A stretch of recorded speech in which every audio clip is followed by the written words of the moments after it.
Hello बच्चों, स्वागत है आप सभी का लेट्स डिस्कस में। इस वीडियो में हम लोग पढ़ेंगे और हल करेंगे कक्षा 10 विषय होगा गणित और कार्यपत्रक 66 है ये हमारा, जो कि 12 जनवरी 2022 के लिए है।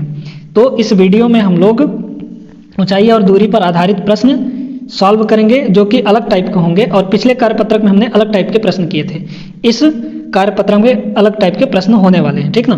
देख लीजिए, ये पहला उदाहरण दिया गया है यहाँ पे, ठीक है। आप लोग अच्छे से इसको पढ़ लीजिए। अभी आगे हम लोग इसको प्रॉपर तरीके से सभी जो प्रश्न हैं उनको हम लोग सॉल्व करेंगे, तो दिक्कत लेने की ज़रूरत नहीं है। तो पढ़ लिए होंगे इसको। अब देखिए यहाँ पर जो दूसरा उदाहरण दिया गया है वो है ये वाला, है ना। ये दूसरा उदाहरण है। इसके बाद इसको भी पढ़ लीजिए और आगे चलें तो यहाँ पे स्वयं प्रयास कीजिए कि 2 प्रश्न दिए गए हैं, इनको भी आप लोग अच्छे से पढ़ लीजिए और नोट कर लीजिए। आगे हम लोग सॉल्व करेंगे इनको, ठीक है। तो ये हो गया हमारा कार्यपत्रक 66 था, ठीक ना। अब चलते हैं इनको प्रॉपर तरीके से एक एक करके सॉल्व करते हैं और देखते हैं कि कैसे ये हल होंगे, ठीक ना। तो चलिए देखते हैं। इस वर्कशीट का पहला उदाहरण देखिए, यहाँ पे दिया है एक मीनार के पाद बिंदु से एक भवन के शिखर का उन्नयन कोण 30 अंश है। चलो तो एक मीनार बना लेते हैं पहले। ये हो गया हमारा एक मीनार और एक ये भवन हो गया, ठीक है। और ये हो गया ग्राउंड। चलो तो मीनार के पाद बिंदु से भवन के शिखर का उन्नयन कोण, ये शिखर है, भवन का शिखर मतलब टॉप, और ये मीनार का पाद बिंदु है, तो इसका उन्नयन कोण कितना बन रहा है? 30 अंश बन रहा है। उसके बाद भवन के पाद बिंदु से मीनार के शिखर का उन्नयन कोण 60 अंश है। अब भवन के पाद बिंदु से मीनार के शिखर का उन्नयन कोण, यहाँ पे इसको अगर ऐसे खींच दें तो ये कितना बन रहा है? 60 अंश बन रहा है, ठीक है। तो भवन, यदि मीनार 50 मीटर ऊंची हो, मतलब ये जो मीनार है वो कितने मीटर ऊंची है? 50 मीटर, मतलब इसकी ऊंचाई कितनी दी गई है? 50 मीटर। तो भवन की ऊंचाई ज्ञात कीजिए, मतलब ये, ठीक है, ये निकालना है हमको। तो इसको हमने क्या मान लिया? h मान लिया। अब नाम दे दो यहाँ पे A, B, C और D, ठीक है। तो चलिए देखते हैं। यहाँ पर देखो मीनार की ऊंचाई कितनी दी गई है? AB इक्वल टू, यह है मीनार, ठीक ना, मीनार AB इक्वल टू 50 मीटर, और हमने मान लिया है, माना CD बराबर, जो भवन की ऊंचाई है h है, हमने मान लिया h मीटर, और ये क्या है? आधार है, बेस। BD क्या है? आधार है। तो त्रिभुज ABD में, इस वाले में, इस बड़े वाले त्रिभुज में देखो ABD में, ठीक है। तो लंब क्या है? AB और बटे आधार क्या है? BD, तो हमने BD लिख दिया। और लंब बटे आधार क्या होता है? tan होता है, तो tan लंब बटे आधार tan। और एंगल कितना है इस वाले त्रिभुज के लिए? 60 अंश है, तो हमने 60 लिख दिया। अब AB कितना है? AB है यहाँ पर 50, ठीक है। AB कितना है? 50। BD हमको नहीं पता है, तो BD यहाँ से हमने निकाल लिया, इक्वल टू tan 60 का वैल्यू होता है √3, ठीक ना। तो यहाँ से BD इक्वल टू कितना आ जाएगा? BD इक्वल टू आ जाएगा 50 बटे √3, ठीक ना। ये √3 इधर आया बटे में, ये BD उधर चला गया, तो BD बराबर 50 बटे √3 इतना आ गया। अब हमको आधार मिल गया, तो आधार मिल गया तो यहाँ से लंब निकाल सकते हैं। तो अब किस में देखेंगे? इस छोटे वाले त्रिभुज में, मतलब ये त्रिभुज CDB में, किस समकोण त्रिभुज में? CDB में।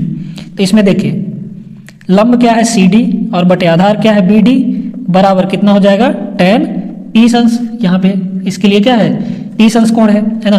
और CD क्या है? h है, हमने h लिया है, CD को h माना है, भवन की ऊंचाई। और BD यहाँ से देखो कितना आया? ये आ गया 50 बटे √3 बराबर, अब इसका वैल्यू कितना होता है? tan 30 का वैल्यू होता है 1/√3, ठीक ना। अब ये 50 बटे √3 पूरा का पूरा बटे में है h के साथ, तो उधर जाएगा तो मल्टीप्लाई हो जाएगा, यानी कि h इक्वल टू कितना हो गया? 50 बटे √3, किसके साथ मल्टीप्लाई हो जाएगा? 1/√3 के साथ, ठीक है। तो यहाँ पर ये हो गया 50, और बाई √3 का मल्टीप्लाई √3 के साथ करो, ये आ जाएगा √9, और √9 का वैल्यू होता है 3, तो 50/3, और इसको डिवाइड कर दो, कितना हो जाएगा? 16.66, ठीक ना, ठीक है। 3 कम 3 बचा 2, 3 छक्का 18, फिर पॉइंट लगा दिए, फिर 2, फिर ऐसे करते करते ये चला जाएगा। तो 16.66 मीटर भवन की ऊंचाई हो जाएगी, ठीक ना। तो देखिए कितनी आसानी से ये प्रश्न हो गया। पहले हम लोगों ने tan इसमें लगा दिया बड़े वाले त्रिभुज में, फिर दूसरी बार tan इसमें लगा दिया, आधार जब हमको मिल गया तो, ठीक ना, ये आधार है। अब चलते हैं अपने दूसरे उदाहरण पर, दूसरे उदाहरण को समझते हैं और पढ़ते हैं। तो देखिए दूसरा उदाहरण क्या बोला है, एक मीनार के पाद बिंदु से S और T दूरियों पर स्थित दो बिंदु हैं, ठीक ना। देखिए तो एक मीनार है, एक ये मीनार है, इस मीनार के पाद से S मीटर दूर, ये S मीटर दूर एक बिंदु है, और एक बिंदु है यहाँ से T मीटर दूरी पर। तो मान लीजिए ये T मीटर दूर पर है, मतलब ये जो हो जाएगा यहाँ से यहाँ तक का डिस्टेंस कितना हो जाएगा, T मीटर, ठीक ना। की दूरियां S और T मीटर की दूरियों पर स्थित दो बिंदुओं से मीनार की चोटी के उन्नयन कोण परस्पर पूरक कोण है। तो उन्नयन कोण कैसे बनेगा, ये यहाँ से इसको ऐसे मिला देंगे, उन्नयन कोण चोटी से, है ना, और एक बन जाएगा ये अपना ऐसे, ठीक ना। अब ये जो दोनों उन्नयन कोण बन रहे हैं, एक यहाँ पे और एक यहाँ पे, ये दोनों संपूरक पूरक कोण है। तो पूरक कोण क्या होते हैं, ऐसे दो कोण जिनका सम 90 डिग्री आता है, मतलब योग जो होता है उनका 90 अंश का होता है। जैसे अगर एक कोण 80 अंश का है, 60 डिग्री का, ठीक ना, तो एक दूसरा कोण 30 डिग्री होना चाहिए, तब ये दोनों आपस में क्या कहलाएंगे, ये इसका पूरक होगा और ये इसका पूरक होगा, ठीक ना। मतलब दोनों का जो सम होना चाहिए वो 90 डिग्री होना चाहिए। तो अगर इस एंगल को हम थीटा मान लें, तो ये वाला एंगल कितना होगा, 90 माइनस थीटा होगा ऑब्वियसली। क्यों, क्योंकि ये एंगल और ये एंगल दोनों मिला के 90 डिग्री होने चाहिए, ठीक है, क्योंकि दोनों पूरक कोण है। यहाँ तक समझ में आ गया होगा। इसको हमने थीटा ले लिया तो ये 90 माइनस थीटा हो गया। चलिए अब इसके आगे, तो सिद्ध कीजिए कि मीनार की ऊंचाई √ST है, ठीक है, जो ये मीनार है उसकी ऊंचाई √ST है। तो चलिए इसको हल करते हैं। मीनार की ऊंचाई हमने क्या मान लिया, H मान लिया, इसको A नाम दे दो मीनार को, और ये पॉइंट C है और ये D है।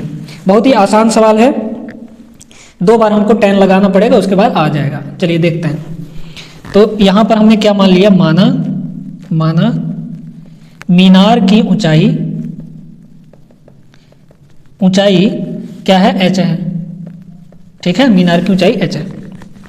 अब इस त्रिभुज में देखो, छोटे वाले त्रिभुज में, त्रिभुज ABC में, समकोण त्रिभुज ABC में अगर हम लंब बटे आधार लिखें, तो लंब क्या होगा, AB बटे BC इक्वल टू कितना हो जाएगा, tan थीटा।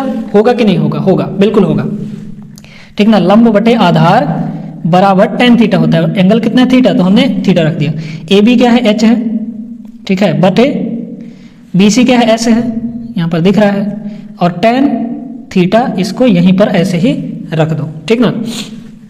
तो tan थीटा इक्वल टू कितना आ गया, H/S। इसको फर्स्ट इक्वेशन ले लो। अब चलते हैं दूसरे त्रिभुज में। किस त्रिभुज में, त्रिभुज AB और D में, इस बड़े वाले ट्रायंगल पर, बड़े वाले राइट एंगल ट्रायंगल समकोण त्रिभुज पर। तो अब देखो इसके लिए लंब क्या है, H है, में लंब AB और बटे आधार क्या है, BD है, BD है ना, BD इक्वल टू tan, लंब बटे आधार tan होता है, और थीटा मतलब एंगल क्या होगा, कोण क्या होगा, 90 माइनस थीटा हो जाएगा, है ना, 90 माइनस थीटा। चलो तो AB कितना है, H है, और बटे BD कितना है, T है, यहाँ से यहाँ तक की डिस्टेंस दूरी T है, इक्वल टू, अब यहाँ पे देखो tan 90 माइनस थीटा, तो इतना तो हम लोग जानते हैं कि tan 90 माइनस थीटा ये cot थीटा के इक्वल होता है। समझ में आया, cot थीटा के इक्वल होता है tan 90 माइनस थीटा। तो tan 90 माइनस थीटा को हम क्या लिख सकते हैं, cot थीटा लिख सकते हैं, बिल्कुल लिख सकते हैं cot थीटा, ठीक है। ये इक्वेशन 2 हो गया। अब क्या करो, दोनों इक्वेशंस को हम लोग मल्टीप्लाई कर देते हैं। तो क्या लिखेंगे, समीकरण 1 व 2 को गुणा करने पर मतलब दोनों को मल्टीप्लाई कर दो, तो लेफ्ट साइड का लेफ्ट साइड में मल्टीप्लाई हो जाएगा, राइट साइड का राइट साइड में मल्टीप्लाई। तो ये इधर होगा H बटे S गुणे किसके साथ, H बटे T के साथ, बराबर tan का गुणा किससे होगा, cot थीटा के साथ, ठीक है। इतना समझ में आ गया। अब देखो यहाँ H का H से गुणा होगा तो ये बनेगा H स्क्वायर, और बटे S का T से तो ST। अब यहाँ पर देखो ये क्या है, tan थीटा है ना, tan थीटा। अब cot थीटा जो होता है, cot थीटा वो 1 बटे tan थीटा के इक्वल होता है, ठीक है, 1/tan थीटा के। तो यहाँ पे लिख देंगे cot थीटा को हम लोग 1/tan थीटा। यहाँ तक समझ में आया, 1/tan थीटा।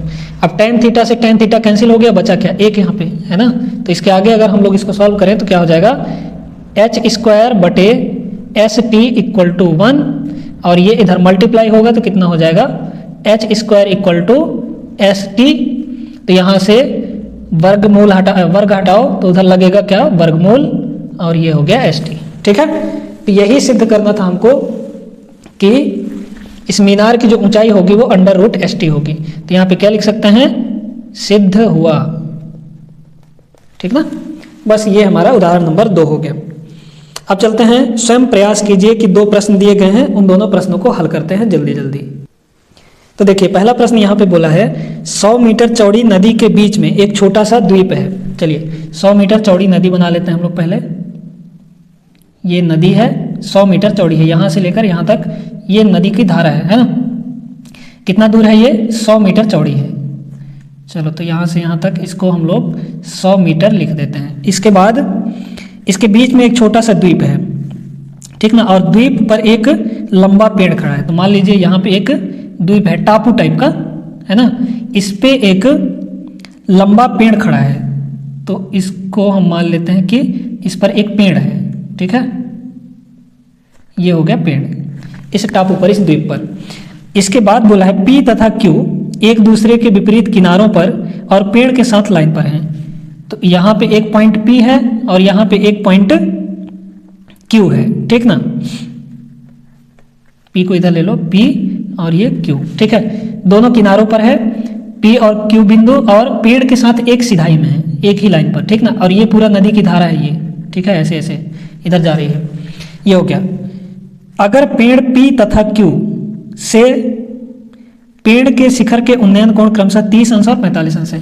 P से शिखर का उन्नयन कोण और Q से शिखर का उन्नयन कोण कितना है, ये 30 अंश है और ये 45 अंश है। चलो इतना तो समझ में आ गया कि प्रश्न क्या कह रहा है। अब बोला है कि पेड़ की ऊंचाई ज्ञात कीजिए, मतलब हमको ये फाइंड करना है कि ये पेड़ कितना बड़ा होगा। तो हमने क्या ले लिया, इसको h। ठीक है, तो यहाँ पे लिखेंगे माना पेड़ की ऊंचाई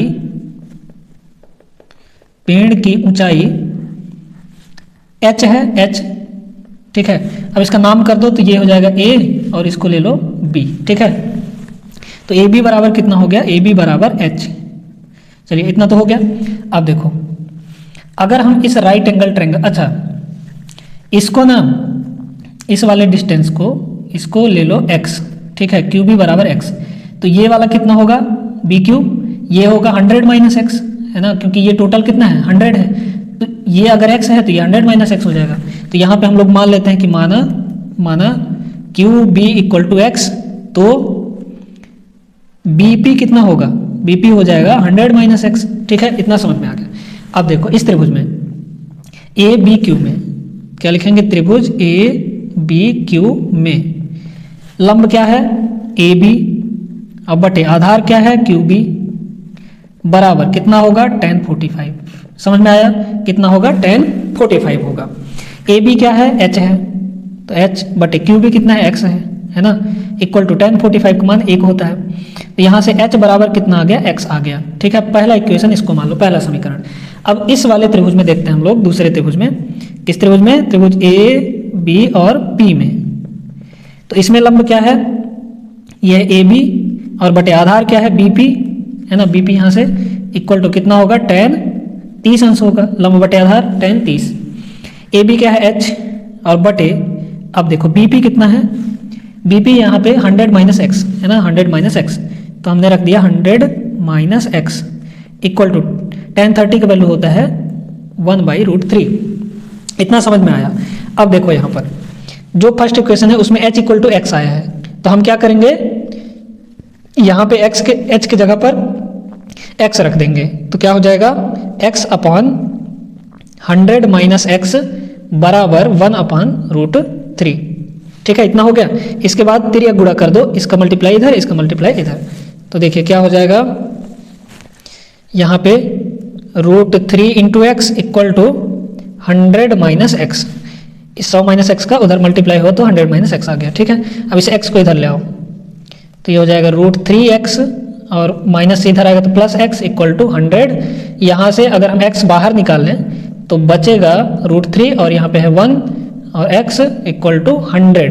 तो x इक्वल टू कितना आ गया, ये पूरा पूरा मल्टीप्लाई में है, इधर जाएगा तो डिवाइड में हो जाएगा, मतलब 100 अपॉन √3 प्लस 1। ठीक है, अब इसको क्या करो, परिमेयीकरण कर दो। तो परिमेयीकरण करने के बाद हो जाएगा ये √3 माइनस 1 अपॉन √3 माइनस 1। ठीक है, मल्टीप्लाई करो, 100 का गुणा हो जाएगा √3 माइनस 1 से, और बटे यहाँ पे देखो a plus B a minus B, तो a plus B a minus B कितना होता है बताए थे हम, a square minus B square होता है। ठीक ना, तो इन दोनों को मल्टीप्लाई ऐसे a plus B a minus B दोनों को मल्टीप्लाई होता है, a स्क्वायर यानी √3 का स्क्वायर और माइनस b स्क्वायर यानी 1 का स्क्वायर, इतना हो गया। इसके बाद बराबर 100 √3 माइनस 1 अपॉन, अब √3 का स्क्वायर कितना आ जाएगा 3 और माइनस 1 का स्क्वायर 1। ठीक है, यहाँ से 100 अंडर √3 माइनस 1 अपॉन, 3 में से 1 गया 2 से इसको काट दो, 50 बार में कट जाएगा। ठीक है, तो 50 अंडर √3 माइनस 1, यही हमारा उत्तर हो जाएगा। ठीक है, हाँ अभी ये x आया है, तो x का वैल्यू कितना आ गया 50 अंडर √3 माइनस 1। और अगर यहाँ पर देखें तो h जो है x के इक्वल है, तो अतः h इक्वल टू क्या है x, और x कितना है 50 अंडर √3 माइनस 1, इतना है ना। तो यही क्या हो जाएगी, इस पेड़ की हाइट हो जाएगी, पेड़ की ऊंचाई हो जाएगी। ठीक है, जिसको हमने h माना था, यही हो गया हमारा आंसर। तो देखिए आसान ही था, हो गया हमारा प्रश्न नंबर 1 भी। अब चलते हैं दूसरे प्रश्न पर, दूसरा भी बड़ा ही आसान सवाल है, जल्दी से हो जाएगा। देखिए यहाँ पे दूसरा प्रश्न है, एक पेड़ की ऊंचाई ज्ञात कीजिए जब यह पाया जाता है कि इसके आधार से क्षैतिज रेखा में 20 मीटर दूर चलने पर इसके शीर्ष की ऊंचाई 60 डिग्री से 30 डिग्री हो जाती है। तो यहाँ पे देखो प्रश्न में थोड़ा सा मिस्टेक दिया हुआ है, मिस्टेक ये है बस कि यहाँ पे लास्ट में लिखा है आधार से क्षैतिज रेखा में 20 मीटर दूर चलने पर इसके शीर्ष की ऊंचाई, तो ऊंचाई यहाँ पे नहीं होगा, ऊंचाई की जगह पर उन्नयन कोण होगा। ठीक ना, तो शीर्ष का उन्नयन कोण 60 अंश से 30 अंश हो जाता है। ठीक है, तो चलिए देखिए, एक पेड़ है ना, एक पेड़ हम लोग बना लेते हैं, ये पेड़ है और ये है हमारा जमीन, धरती। ठीक है, ग्राउंड। तो ये हो गया पेड़, चलो पेड़ बना ही देते हैं, ये पेड़ हो गया। ठीक है, अब बोला है कि इससे 20 मीटर दूर चलने पर इसके शीर्ष का उन्नयन कोण 60 अंश से 30 अंश हो जाता है। मतलब मान लो हम यहाँ पे खड़े हैं, पहले स्टार्टिंग में यहाँ पे खड़े हैं, तो जो इसके शीर्ष का उन्नयन कोण बन रहा है वो कितना बन रहा है 60 अंश बन रहा है। अब इससे 20 मीटर दूर, इस पेड़ से इस पॉइंट से भी 20 मीटर दूर चलने पर किसी एक पॉइंट पर जो शीर्ष का उन्नयन कोण बन रहा है अब की बार वो कितनी बन रहा है 30 डिग्री बन रहा है, मतलब ये 30 डिग्री हो जा रहा है। यहाँ से यहाँ तक कितना चला 20 मीटर। ठीक है, तो ये डिस्टेंस कितना हो गया, दूरी 20 मीटर। चलो, तो बोला है कि पेड़ की ऊंचाई ज्ञात कीजिए, मतलब ये, तो इसको हमने क्या ले लिया h। ठीक है, ऊंचाई और दूरी के सवाल बहुत ही आसान होते हैं, इनको बस आप लोग थोड़ा सा प्रैक्टिस करने की जरूरत है। अगर प्रश्न समझ गए उसका चित्र बना लिए, बस चित्र बनाने बस की देरी होती है, चित्र बनाने के बाद हमारा सवाल अपने आप दौड़ने लगता है। ठीक ना, तो देखिए यहाँ पर चित्र बन गया, h हमको निकालना है। ठीक है, अब इनका पॉइंट्स का नाम कर दीजिए, यहाँ पर a, यहाँ पे b, और इस पॉइंट को c ले लीजिए, इस पॉइंट को d, यहाँ पे ये जो है। ठीक ना, तो पेड़ की ऊंचाई माना क्या लिखेंगे, माना पेड़ की ऊंचाई AB बराबर h है। ठीक है, पेड़ की ऊंचाई AB बराबर h है। और यहाँ पर देखो CD कितना है, CD इक्वल टू 20 मीटर है, इतना समझ में आ गया। तो DB कितना होगा, DB, ठीक है, DB ये होगा CD और प्लस CB होगा, है ना, CB या BC कह लो, कुछ भी कह लो, एक ही मतलब है इन दोनों का। तो D से B कितना होगा, DC और प्लस BC, इन दोनों को मिलाकर भी DB बन रहा है ना। तो CD को हमने क्या ले लिया 20 मीटर, और प्लस BC कितना है, BC को ऐसे ही रहने दो। ठीक है, ये DB हो गया। अब चलो, अब चलते हैं इस वाले त्रिभुज में ABC में, ये समकोण त्रिभुज है ना। तो त्रिभुज ABC में लंब क्या है AB, और बटे आधार क्या है BC। बराबर कितना हो जाएगा, tan 60 अंश, क्योंकि कोण 60 दिया है और लंब बटे आधार ले रहे हैं हम लोग, इसलिए tan। तो ए बी क्या माना है हम लोग, h, और बटे बी सी को ऐसे ही रहने दो, ठीक है, इक्वल टू कितना हो जाएगा, tan 60 का मान √3। तो यहाँ से बी सी बराबर कितना हो जाएगा, इसको इधर ले आओ और बी सी को उधर भेज दो, तो h बटे √3 इक्वल टू बी सी। ये हो गया बी सी बराबर h बटे √3। इसको मान लो पहला इक्वेशन, ठीक है। इसके बाद बड़े वाले त्रिभुज पे चलते हैं हम लोग, ए बी और डी में। तो लिखेंगे त्रिभुज ए बी डी में क्या होगा, लंब कितना है ए बी और बटे आधार क्या है डी बी, है ना, डी से बी ये आधार है, और कितना हो जाएगा tan 30 का वैल्यू यहाँ पे tan 30 हो गया, कोण कितना है tan 30, ठीक है। अब देखिए ए बी है h, अब बटे डी बी। अब यहाँ पर देखो डी बी क्या है 20, यहाँ पे 20 प्लस बी सी है, 20 प्लस बी सी, तो डी बी के जगह पर हम लोग क्या रखेंगे 20 plus B C equal to tan 30 का वैल्यू तो आप लोग जानते ही हैं कितना होता है 1 बटे √3। अब इसको क्या करो, तिर्यक गुणा कर दो यहाँ पर, तो तिर्यक गुणा करने के बाद √3 का गुणा इसके साथ होगा तो h √3 हो गया ये, और इक्वल टू इसका गुणा 1 के साथ होगा तो यही आएगा 20 प्लस बी सी। अब बी सी यहाँ पे क्या है, किसके बराबर है, h बटे √3 के बराबर है, तो हम लोग क्या करते हैं बी सी का वैल्यू h बाई √3 रख देते हैं, तो ये हुआ h √3 इक्वल टू कितना हो जाएगा, यहाँ पे देखो 20 प्लस बी सी का मान h बटे √3, ठीक है। अब इस h वाले पार्ट को इधर ले आओ, तो कितना हो जाएगा आपका, यहाँ से h √3 और माइनस h बटे √3, ठीक है, और ये हो गया बराबर में 20। इसके बाद इसको हम लोग सॉल्व करते हैं, तो √3 का मल्टीप्लाई इससे करो तो h, और √3 का मल्टीप्लाई √3 से तो कितना हो जाएगा 3 आ जाएगा, है ना, तो ये हो गया 3h और माइनस h, और अपॉन में कितना आ जाएगा √3 इक्वल टू 20। इसको इधर मल्टीप्लाई करो, ये हो जाएगा 3h में से 1h गया 2h इक्वल टू ये हो जाएगा 20√3, इस √3 का इधर मल्टीप्लाई, तो h बराबर यहाँ से कितना आ जाएगा 20√3 और डिवाइडेड बाई 2, क्योंकि ये इधर आ जाएगा, इसको काट दो, ये हो गया 10, मतलब h बराबर कितना आ जाएगा, h बराबर आ गया 10√3, ठीक है। तो देखिए कितना आसान था। हाइट इसकी कितनी आ गई, पेड़ की ऊंचाई इतने मीटर आ गए 10√3 मीटर। तो समझ में आ गया होगा आप लोगों को कि कैसे करना है इन सवालों को, ऊंचाई और दूरी के सवालों को। बहुत ही आसान होते हैं ये ऊंचाई और दूरी वाले सवाल, ठीक है ना। देखिए यही इसका पेड़ का ऊंचाई हो गया आंसर। चलिए, तो ये वर्कशीट हमारा कंप्लीट हुआ, कार्यपत्रक 66 पूरा हुआ। अगर आप लोग को वीडियो अच्छी लगी हो तो वीडियो को लाइक कर दीजिए, चैनल को सब्सक्राइब भी कर लीजिए, और मिलेंगे अगले वीडियो में अगले नए कार्यपत्रक के साथ, और उसको भी अच्छे से सॉल्व करेंगे। तब तक के लिए जय हिंद।